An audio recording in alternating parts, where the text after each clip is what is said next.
somebody who talks openly about grim realities of the US and social life and politics. Can you tell us how you got into it? Right, yeah.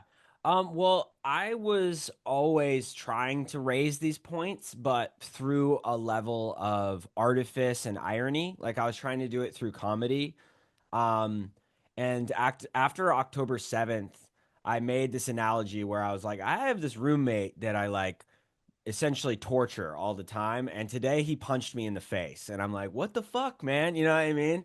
So, and that got a very strong response. And I was like, wow. So that is one step closer to actually just talking about my political beliefs.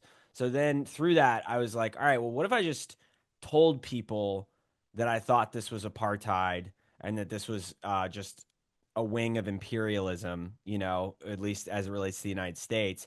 And I think, I think it probably resonates with a wide audience because you don't expect that opinion to come out of a face that looks like mine. You know what I mean? Like it's very much like, whoa, that banker is talking about that. You know what I mean? Not to, but stereotypes. But it's and then I immediately started talking to people and having access to people that further educated me on these things. Like it just rapidly expanded, which is why I always encourage people to talk out about it because you will find other people almost immediately who feel so isolated in the world.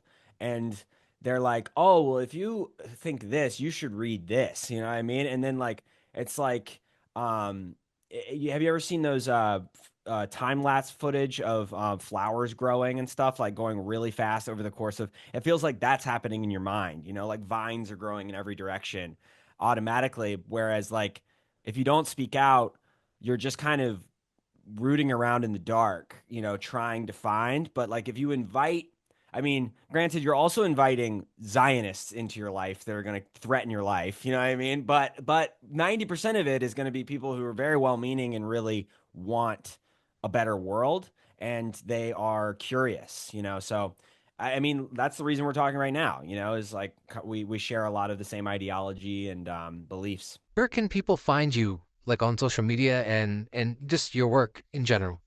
Yeah, so I have a good Substack, just Davidson Boswell. Everything is just Davidson Boswell. So TikTok, who knows if it is ever going to get banned? I don't know. It depends on how hard it continues to go for Palestine. And then Instagram. And I'm trying to get on this blue sky, but no one's there yet. It doesn't seem like.